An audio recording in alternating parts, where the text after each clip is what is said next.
Cuando ese proceso de extracción de chispas ocurre, dice, la muerte será tragada por la tierra. Es decir, ya no habrá esa clipa, ya no habrá esos elementos de sufrimiento. En los días de la semana tenemos que trabajar. Sí, pero no es trabajar para ir a tu oficina.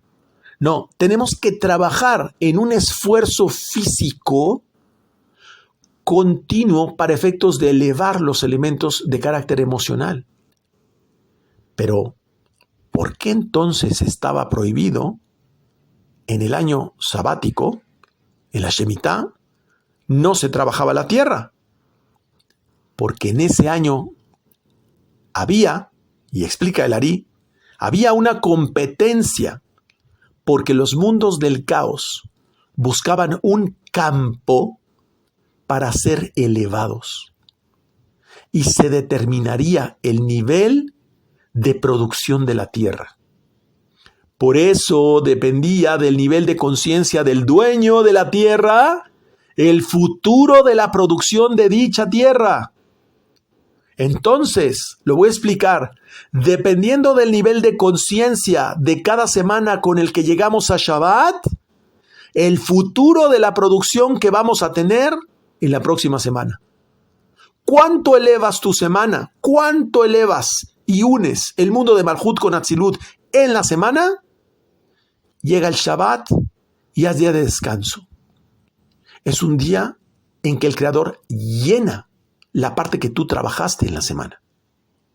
Por eso, una persona que tiene conciencia de esclavo no podía salir libre, porque no podía tomar decisiones respecto de la producción de su tierra.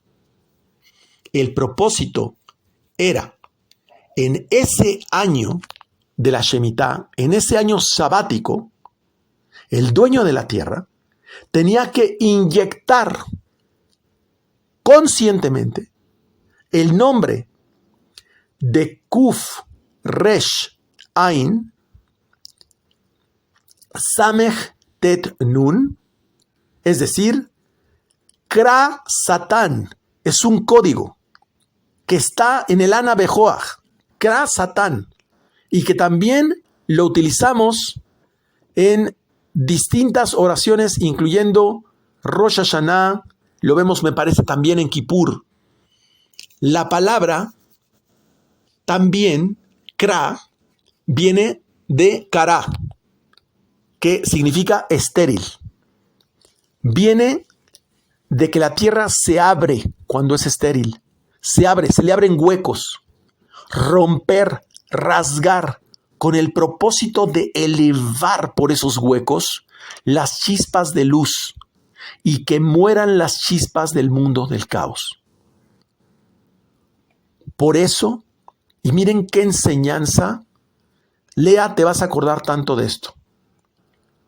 Cuando a través de un proyecto, cuando tienes un negocio y le das dinero a personas que tienen un propósito egoísta o envidiosas, es decir, que están bañadas de la influencia de los mundos del caos, le estás dando dinero, es decir, energía de comer a las chispas del mundo del caos.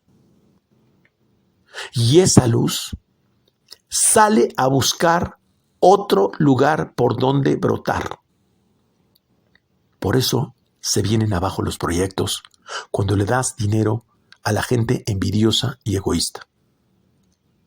Por eso era crucial en el año sabático que el dueño no trabajara ni pusiera a nadie a trabajar para hacer un año de pura elevación espiritual. Qué difícil es encontrar con quién trabajar si no tiene elevación espiritual. Por eso, las personas que no piensan, fíjense, que no piensan en ayudar a nadie y no ayudan a nadie, están en una mejor posición en la vida que el que lo piensa y no lo hace. Es mejor no pensar en ayudar a nadie. Y no ayudar a nadie que pensar que vas a ayudar a alguien y no hacerlo. Porque ese pensamiento es el fruto de Jochma y Binah. Y se lo das de comer a los mundos del caos cuando no lo haces. Qué grave es la incongruencia de nuestro pensamiento y nuestro actuar. En el 7º año se trata de llegar a Malhut de Atzilut. La fortuna del mundo es tuya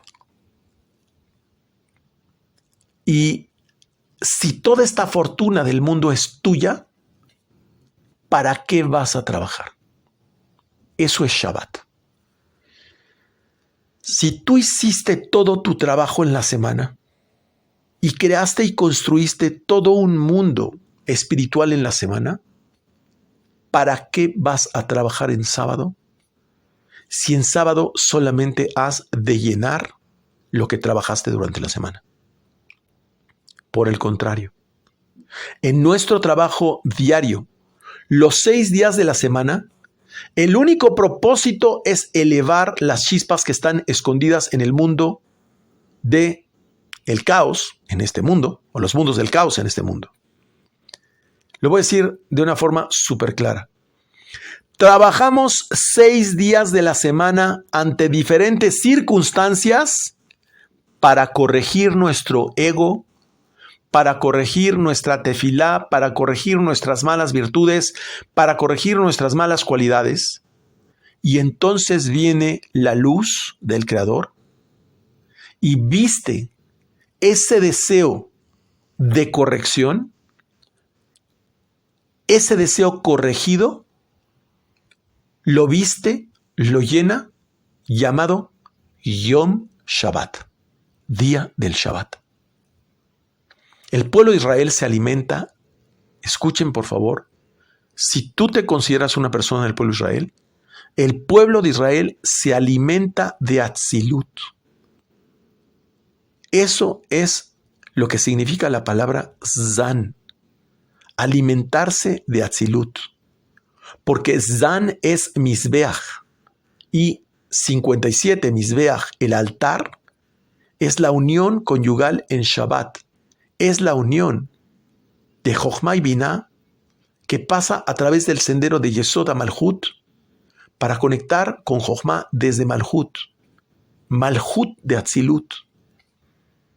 Y solo trabajamos para elevar las chispas del mundo del caos durante la semana. Porque todo este mundo está sucio del mundo del caos y el objetivo es Zan 57, como los versículos de la Parashá. El objetivo es nutrir este mundo. Por eso esta Parashá tiene 57 versículos. Zan, nutrir. Así en el Omer buscamos elevar las chispas durante 7 semanas, 7 años de Shemitah. Corrigen en el año de Yobel. Basta que empecemos corrigiendo pequeñas malas inclinaciones para que ese deseo reciba la ayuda del Creador, para que vayamos corrigiendo los deseos de recibir mayores. Así, los primeros 6 años o 6 días, no importa el tiempo, hacemos una corrección y nos preparamos para el día o para el año, según aplique, donde se descansa y la luz del Creador llena el resto.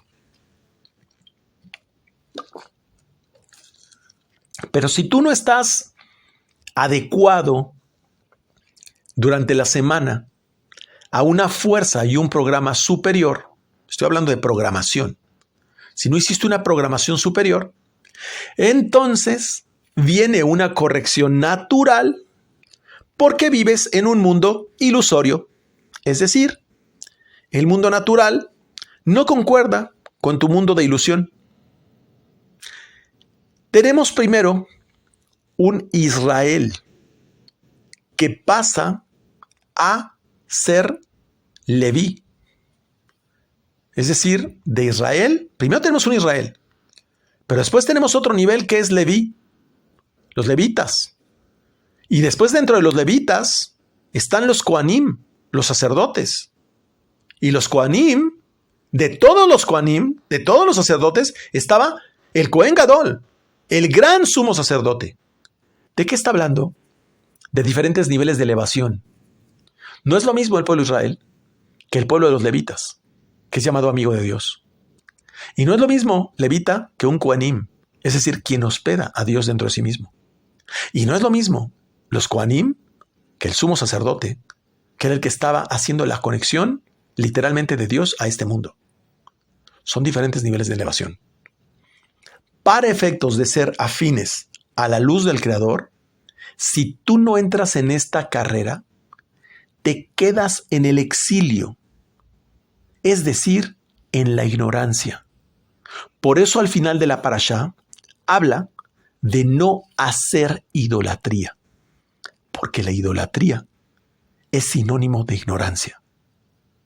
Los deseos que no podemos corregir, que se convierten puramente en idolatría, es mejor bloquearlos, porque de forma contraria, aquella emoción, aquel deseo que no lo puedes controlar, vas a hacer idolatría con ellos. Vas a generar envidia, celos, enojo, es decir, le das una fuerza que no tienen. Dice el Zohar,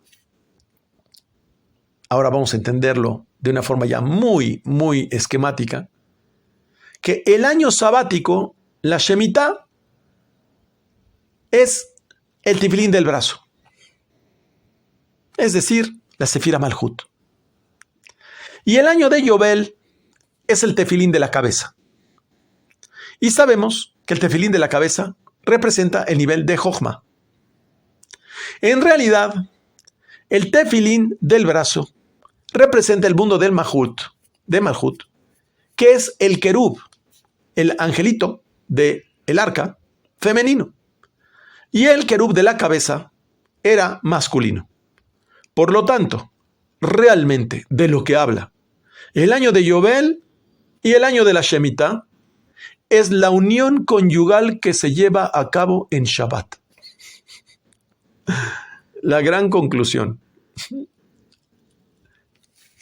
Esta parashá, dice el Zohar, precisamente cuando comprendemos que el mundo de Dios y de su Shejinah están unidos, es decir, Jochma, donde Keter baña a Jochma, y Malhut están siempre unidos, entonces permite definir a Dios y dice, Dios es, literalmente así lo da, el alma de las almas.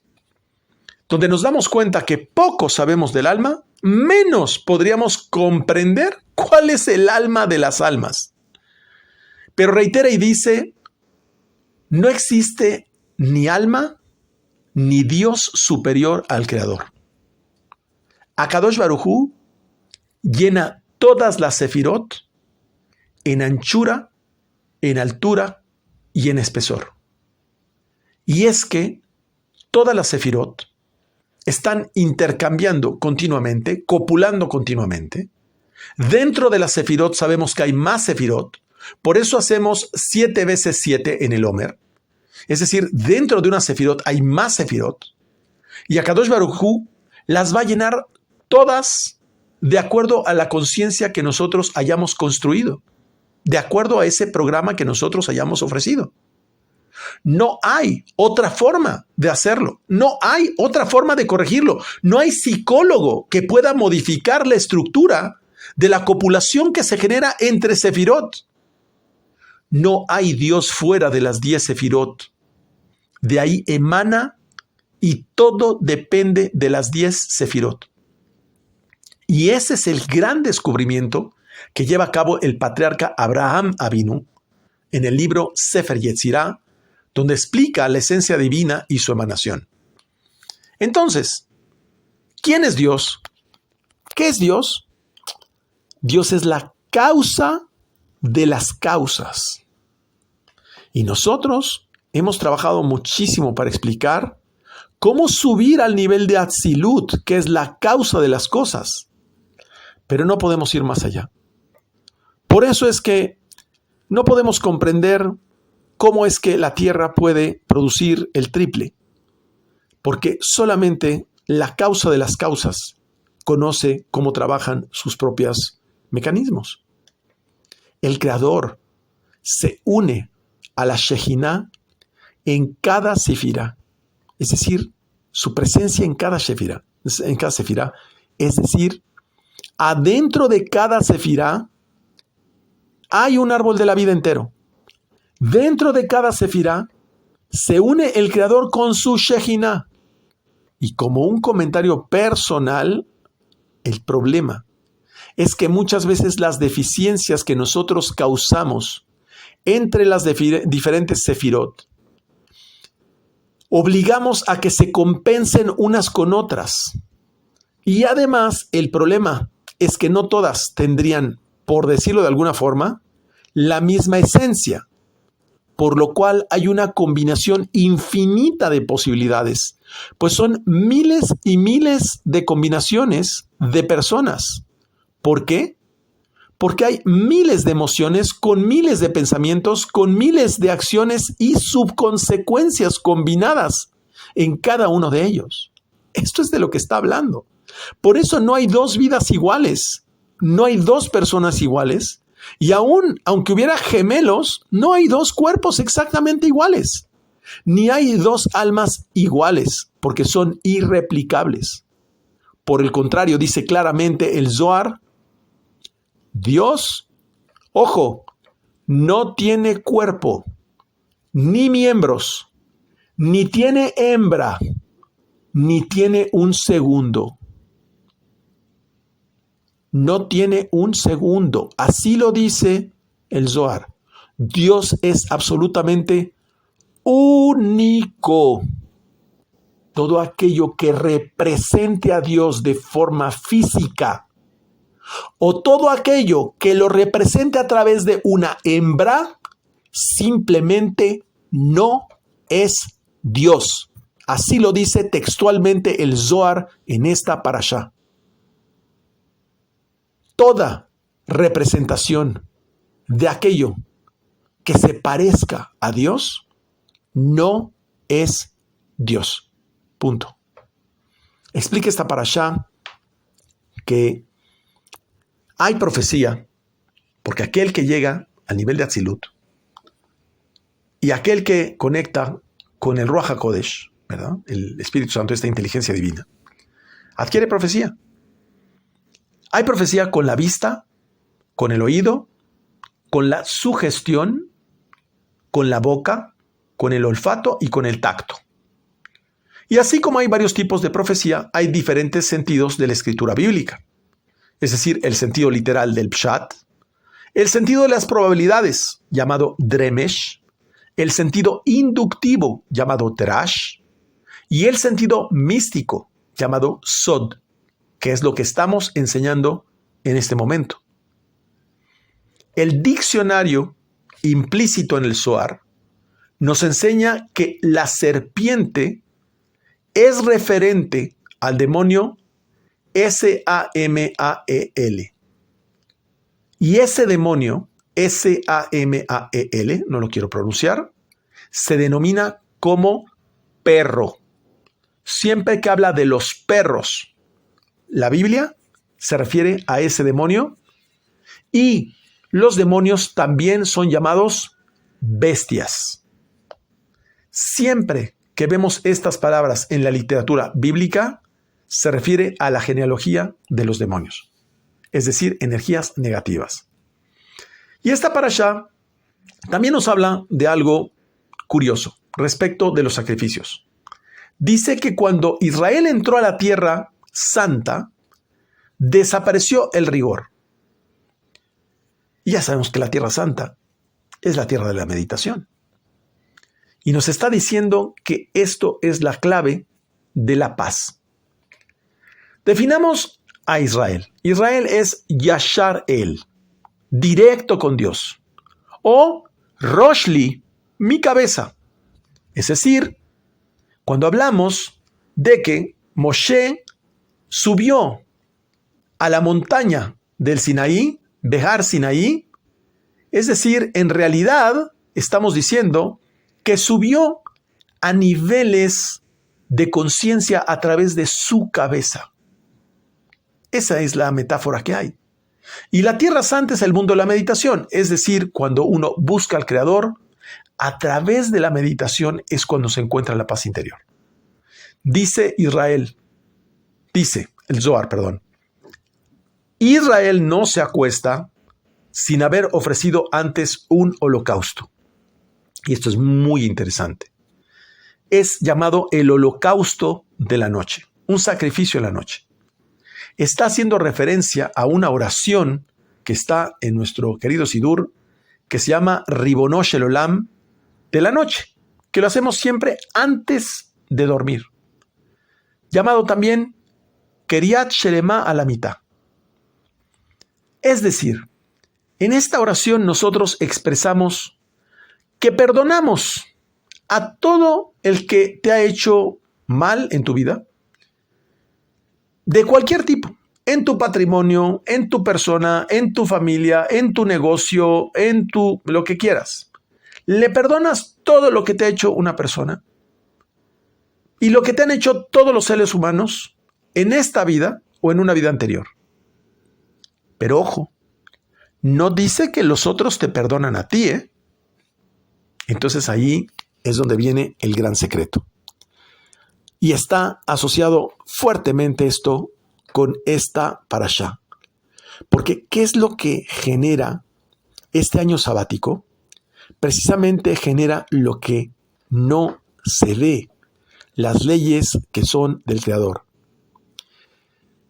Lo normal es que si tú siembras la tierra te dé fruto. Pero eso de que si no la siembras o con el tiempo que la vas sembrando te rinda más, te rinda el triple. Bueno, pues aprendemos de igual forma aquí una regla similar. Esta vida está balanceada o compensada en términos de esas emociones que tenemos todos los días. Pero cuando yo hago a un lado mis emociones y yo perdono a todos los demás que no me han perdonado, lo que estoy haciendo es descompensando la balanza, digamos a mi favor. Pero como la naturaleza no admite descompensación, pues entonces el sistema creador te perdona a ti lo que has hecho incorrectamente contra los demás en vidas anteriores o vida actual, y ya no tienes deudas con los demás ni de orden moral ni físico. Los demás ya no tienen que pagarte tampoco deudas morales o físicas, y reequilibra la balanza y el mundo está en paz. Es decir, recuperas tus posesiones y tú le devuelves sus posesiones originales a los demás. ¿No es esto una gran relación con el año del Yobel? ¿No era un año de jubilación, de plenitud, de paz entre todos? Por eso lo menciona en esta parasha. Hoy en día sabemos que ya no hacemos sacrificios como en el último templo, que fue el templo de Ezra. El templo de Ezra, sin embargo, en lugar de ese templo, lo que nosotros hacemos es una oración en lugar de la acción de los sacrificios. Por lo tanto, explica el Zohar que la oración se llama sacrificio. Cuidado a aquellos que no utilizan el Sidur. Cuidado a aquellos que no hacen oración. Porque eso, explica el Zohar, se llama sacrificio. Aquí me gustaría comentar, ¿qué es lo que sacrificamos? Pues nuestro deseo por realizar elementos físicos, por dedicar en cambio ese tiempo para un acercamiento interior con el Creador. Pues sabemos que la oración es una meditación. Y eso es el mecanismo mediante el cual tenemos un punto de encuentro con el Creador. A través de ello, sacrificamos nuestras cualidades animales a cambio de ganar cualidades emocionales que están dominadas, repito, dominadas por una inteligencia dirigida llamada meditación. Y nuestros pensamientos los elevamos en la meditación, que es un ejercicio a través de una supraconciencia. Por eso es necesario hacer oración con Kavaná, es decir, con las intenciones, las meditaciones correspondientes. La oración con intención une las almas con Akadosh Baruj Hu. Es el puente de unión entre nosotros y el Creador. Pero hay algo más que se llama sacrificios, y es la comida de la mesa del Shabbat. ¿Y quién se encarga de la mesa? La mujer, quien ponía los alimentos en la mesa de sacrificio, el Kohen Gadol. Por lo tanto, la mujer es la que ocupa ese lugar, es la que hace la paz entre el mundo de arriba y el mundo de abajo. Esa es la mujer virtuosa, la que hace la paz entre los dos mundos. Y eso es a través de nuestra alma. Por eso es que también 57 es la palabra Mizbeach, que significa altar. Y ya sabemos que la mujer es el altar. Pero entonces, ¿cómo es que yo voy a hacer un sacrificio en el altar? No. Habla de el líbido que nosotros tenemos por acercarnos al Creador. La forma como tú montas tu mesa de Shabbat, el esmero, el cariño, la dedicación que tú pones para tu mesa de Shabbat, es el deseo y el acercamiento y el cariño que tú pones por igual por acercarte al Creador. Esta parashá nos enseña que todos los sacrificios deben ser ofrecidos a Kadosh Baruj Hu, a nada más, y a su Shejina, a la presencia divina. Y ya sabemos que la palabra Korban, sacrificio, viene de su raíz Karov. Significa que es un mecanismo, Karov es acercarse. Por lo tanto, es un mecanismo. El sacrificio es, en realidad, los sacrificios a Dios son el acercamiento a Dios. Por lo tanto, si tú quieres algo como moldear una circunstancia con amor, se lo diriges a Kadosh Baruj Hu y a su Shejina. A ningún otro elemento intermedio, a ningún ángel, a ningún querubín, a ninguna fuerza, absolutamente a nada. Todo sacrificio, es decir, toda oración va dirigida y ofrecida a Kadosh Baruj Hu. Y luego, entonces, como reflejo, su parte femenina, que es la Shejina, la presencia divina, su manifestación en este mundo, designará el destino de cada uno de esos sacrificios. Es decir, todas nuestras acciones van dirigidas al Creador. Todas. Comer, bañarnos, ir al baño, todo absolutamente. Cada cosa tiene una contraprestación dentro de la halajá. Toda cosa que nosotros hacemos tiene un propósito de elevación y nunca a un ángel, a una imagen o a ninguna otra cosa. Y, aclaro, su Shejina del Creador, la presencia divina, reparte a donde tiene que ir. De igual forma, cuando se hace referencia en el Yobel, en el año del jubileo, los esclavos tenían que ser liberados. Dice, porque yo los saqué de Egipto. Es decir, más adelante veremos que en ocasiones Akadosh Baruj Hu se refiere a los hijos de Dios y que en ocasiones se refiere a los esclavos de Dios o siervos de Dios. Y es que aquellos que son esclavos de Dios llegan a pasar a ser libres al momento de convertirse en hijos de Dios. Entonces, nos está diciendo que para llegar a este nivel de Yobel hay que tener un conocimiento, hay que tener un perfeccionamiento, hay que tener una elevación de conciencia.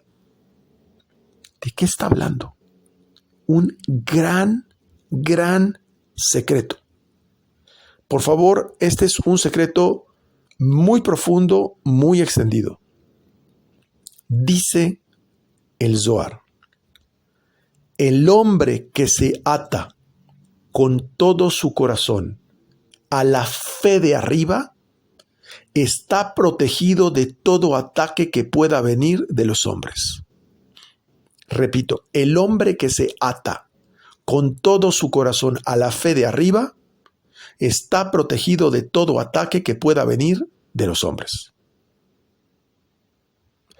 El cielo concede a los hombres de fe todo lo que desean. Es decir, por un lado nos establece una condición de protección y por otra, de acceder a nuestros deseos. ¿Qué es cuando nos habla qué es un hombre de fe? Y nos le responde el Zohar, un hombre de fe es aquel que no escatima ningún esfuerzo para hacer la voluntad del Creador. Y en ese momento, Dios te recompensa multiplicado por 100 veces lo que le has pedido. Pero, ¿qué es entonces la voluntad de Dios? ¿Qué es la voluntad del Creador? Y responde el Zohar, es ser esclavo de Dios e hijo de Dios. Porque el hijo siempre está atado a su padre y el esclavo siempre está atado a su dueño. Entonces, viene aquí la forma de descifrar toda esta metáfora. Esclavo de Dios es observar las mitzvot, es decir, cumplir cada alajá, cada ley, que significa elevar cada acción que hacemos en este mundo, como ya hemos explicado, a través de mitzvah. Ya lo he explicado anteriormente. Mitz es un vocablo y vavje es otro vocablo. Es decir, Evet Hashem, esclavo de el nombre de Dios. Por ejemplo, cumplir Shabbat, comer kasher, cumplir las fiestas, hacer ayunos, usar tefilín, poner mezuzá, hacer netilat yadayim, hacer tefilá. Todas esas acciones es Evet Hashem, es ser esclavo del nombre de Dios. ¿Y qué es ser hijo de Dios? Dice, es cuando tu fe te hace miembro de la casa de Dios. Quiere decir esto, que te has esforzado tanto en comprender cómo está codificada la Torá, que directamente es el propio Akadosh Baruj Hu que te autoriza penetrar y entender los secretos más profundos de la Torá. Eso es un hombre de fe. El que conoce los secretos más profundos de la Torá. ¿Por qué es un hombre de fe? Porque el hombre de fe, emuná, es aquel que sabe precipitar las cosas en este mundo. Pareciera como si Dios le concediera todo lo que desea. No es eso. Es que como conoce a la perfección las leyes de causa-efecto, conoce a perfección cómo funciona la creación, el sistema es como si le obedeciera. Pero en realidad es que él se convierte en un actor que provoca la ejecución impecable por parte del sistema.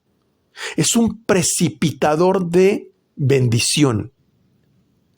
Por eso es que hay que entender lo más profundo de los secretos. Es decir, aquel que se ha esforzado muchísimo por comprender los secretos de Akadosh Baruj Hu, el Creador se muestra o se manifiesta ante él y le desvela esos secretos. Por eso es llamado Hijo de Dios. Cuando levantamos un Sefer Torah en la sinagoga, se desviste, así se dice, se le quita lo que tiene encima el Sefer Torah, los rollos. Es decir, es como desvelar los secretos. Y dice el Zohar, y feliz es aquel hijo, feliz es el hijo que conoce los secretos de su Padre y que lo domina todo. ¿De qué está hablando? Feliz es aquel que puede moldear cualquier circunstancia de su vida, llamado milagro. Ese es llamado Hijo de Dios. Por eso mismo, aquel que se ocupa del estudio del árbol de la vida, es decir, de los secretos del cielo, llega al conocimiento del propio Creador y se llama Hijo de Dios, porque conoce al Creador, sabe cómo actúa y cómo se manifiesta. Y no hay poder celeste, ojo, que te impida estudiar los secretos del Creador. Mira cómo todas las personas tienen acceso a esto. Toda la información que tú estás recibiendo es gratuita y está también en la página de Kabbalah Mashiach de mi maestro. Aquel que es hijo de Dios y esclavo de Dios, dice, está indefectiblemente atado al Creador y estamos hablando en una continua de Bekut, es decir, está continuamente conectado con el Creador. Ese es llamado Baal Asodot. Baal Asodot, es decir, el maestro de los misterios.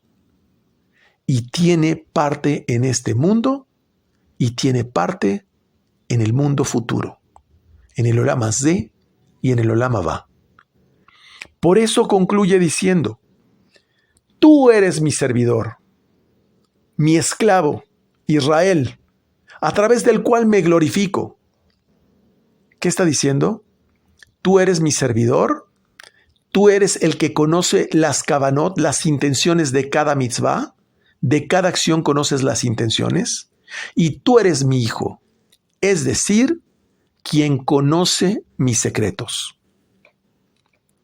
La pregunta es, si para liberar un esclavo, nosotros sabemos ser garantes el uno del otro. Ese esclavo que existe en cada uno de nosotros, de un status quo, de un trabajo, de un estatus social, de un estatus familiar, de una religión, de un mecanismo de pensamiento, de todos nuestros paradigmas, nosotros sabemos ser garantes para efectos de poder salir de esa esclavitud. Es decir, sabemos adquirir la responsabilidad para primero liberarnos a nosotros mismos y adquirir la responsabilidad de liberar a otra persona. Porque también les voy a decir algo. Muchos de nosotros pensamos que las demás personas que están esclavizadas a un pensamiento, a un problema, a una familia, es como si Akadosh Baruj Hu les fuera a ayudar a todos y decimos, no, pues Akadosh Baruj Hu se va a encargar. No. Tú deberías de pensar como si Akadosh Baruj Hu no fuera a intervenir. Es decir, la esclavitud de los demás es lo que nos obliga a corregirnos a nosotros mismos. Los problemas que ves en los demás te obliga a darte cuenta de la esclavitud de los demás y a corregirte a ti mismo. La hambruna, la crisis, todos son elementos para sentirnos más unidos unos con otros. Por eso nos aprietan como sociedad, para que aprendamos a unirnos. La falta de conexión entre nosotros es lo que hace una vida de sufrimiento. Es un hombre con un solo corazón lo que creó Akadosh Baruj Hu. Un hombre que no ve dos mundos. Un hombre que reconoce al otro como parte de sí mismo. Sentimos el éxito del otro como mi propio éxito, por ejemplo, y no como un éxito ajeno. Esta parashá nos enseña cómo poder recuperar nuestras posesiones, nuestras propiedades, cómo obtener sustento. ¿Cómo lo hacemos?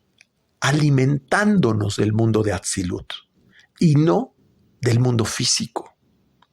Deja de tragar del mundo físico y por el contrario, satúrate del mundo de Atzilut. Lo que lees, lo que escuchas, lo que piensas, lo que ves, lo que sientes, ese se va a convertir en tu mundo metafísico. Por lo tanto, mejor ve, piensa, escucha y construye, ara la tierra desde aquí, en el mundo metafísico, para que el resultado y el fruto que recibas en ese año sabático sea lleno de plenitud y de conciencia. Ya no tienes que trabajarlo, ya lo hiciste. Voy a dar un ejemplo muy bonito que escuché que comparte Rabí Nachman de Breslev respecto de lo que disminuye o aumenta la riqueza para cerrar este shiur, esta clase. ¿Qué disminuye o aumenta la riqueza? Burlarse de otros disminuye su sustento. Las palabras que escuchamos de los sabios traen prosperidad a la persona. Poner atención a su maestro hace que la persona prospere. Cuando la persona llega a perder riqueza, es porque no es compasiva con los demás. Aquel que recibe una pena a su moralidad, aquel que lo afectan, que lo humillan y lo resiste, recibe una gran riqueza pese a sus enemigos, aun cuando tenga enemigos. Cuando tenemos una idea de trabajo, no es que nosotros tuvimos una idea, es Dios que manda esa forma de idea para mandarnos sustento. Pero si la persona no puede tener esa idea, es decir, no tiene conexión con el mundo de Atzilut, va a tener que pedir prestado. Un buen negocio depende no de tu habilidad en los negocios ni de tu inteligencia en los negocios, sino de tu comportamiento con Dios y de las ideas que Dios pone en ti. Debe limitar la persona lo que gasta en sí mismo, su ropa, su reloj, sus alhajas, todo esto. Pero en su esposa y en sus hijos debe gastar más allá, incluso de lo que permiten sus ingresos. ¿Por qué? Porque el varón debe tener en una vida digna a su esposa y a sus hijos. En la medida que provee de bendición a su esposa, Dios le prospera. La pobreza en el hogar es lo peor que puede existir en una persona. Y cuando un pobre se acerca a ti, abre tu mano. Es como devolver la vida a un muerto. Es hacer afinidad con el Creador. Si tú sustentas al pobre, dará vida a tu esposa. Así lo dice Nachman de Breslev. Aquel que sustenta al pobre dará vida a su esposa. La capacidad de las naciones de robar a los judíos viene de los que estudian el Tanaj. Lo voy a explicar con claridad. La capacidad de las naciones de robar al pueblo judío viene del estudio de la Biblia. ¿Por qué? Por toda la ignorancia y la mala interpretación de la Biblia, todo el dinero que se pierde, que debería de ser enviado a los sabios de la Torá, es perdido en una serie de costumbres y de pensamientos paganos que tienen al mundo hundido en caos. El que toma alcohol de una forma exacerbada pierde la categoría de hombre y se convierte en una bestia. Dice Rabí Nachman, aquel que quiebra un mandamiento rabínico, es decir, aquel que no es esclavo de Dios cumpliendo mitzvot, acabará en la pobreza. Quien hace la ketoret con kavaná, la ketoret es la oración del incienso con las intenciones correctas, prospera con riqueza. Aquel que pierde su deseo por la comida, aquel que no come mucho, que no tiene que comer tanto para saciarse, dice, acaba en una casa hermosa. Otorgar a alguien sustento es más difícil que abrir el mar rojo. Esto lo he explicado. ¿Por qué? Porque Akadosh Baruj Hu depende de tantas personas para sustentarnos, que le era más fácil abrir el mar rojo, porque eso lo hace directamente él. La persona no debe preocuparse por alguien que interviene en sus ingresos, es decir, alguien que le afecta sus ingresos. Debe tener emuná, debe tener conocimiento de los secretos y estudiar los secretos, y Akadosh Baruj Hu intervendrá para que reciba la compensación de aquel que le afectó en sus ingresos. Por eso, cuando yo siento que está en riesgo un ingreso, un negocio, estudio más. No retrases el salario de tus empleados y no negarse jamás a pagar el salario de sus empleados. Eso atrae pobreza. Poner cara o espíritu arrogante en las personas atrae pobreza. Cambio de hogar y cambio de nombre mejora el sustento. Aquellos que te dicen darse de acá y no lo hacen, también Akadosh Baruj Hu retiene las lluvias. Es decir, es mejor que si no vas a ayudar y no quieres ayudar, no lo digas. Pero aquel que dice que da a otros y no lo hace, también Akadosh Baruj Hu le retiene. Orinar estando desnudo es un acto que atrae pobreza.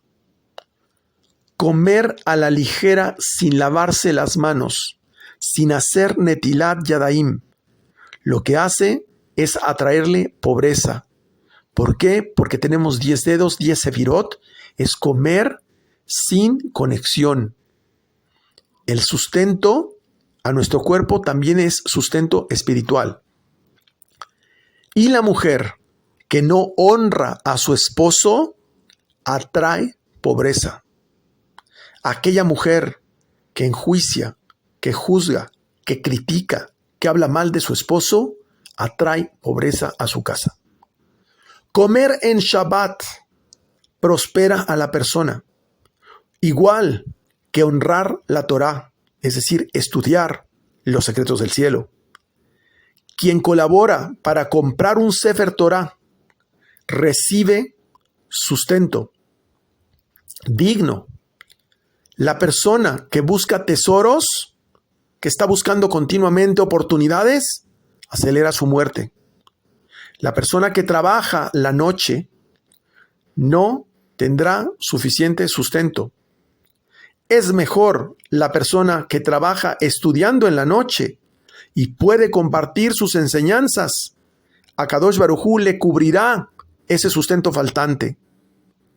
Asociarse con una persona afortunada también incrementa el sustento.